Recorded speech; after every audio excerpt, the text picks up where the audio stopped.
বিসমিল্লাহির রহমানির রহিম। এখনও পানি আমার এই যে এখন পর্যন্ত যে বস্তা দেওয়ার পরেও এতটুকু পানি। নোয়াখালীর মানুষ অনেক কষ্টে জীবনযাপন করছে। নোয়াখালীবাসীকে দেখার মতন কেউ নাই। মানুষের জীবন জীবিকা থমকে দাঁড়াইছে। এই যে পানি আর পানি, যারা মোটামুটি শাক সবজি চাষ করে সেটাও গেছে, যারা ধান চাষ করে সেটা তো একবারে বন্ধ হয়ে গেছে। কারণ এক একজনে এক এক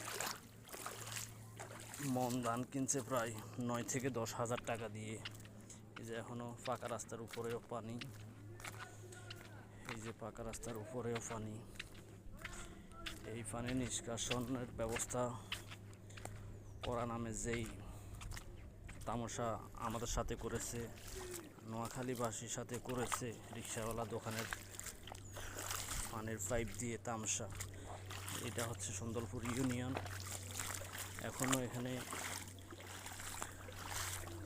রাস্তার উপরে পানি।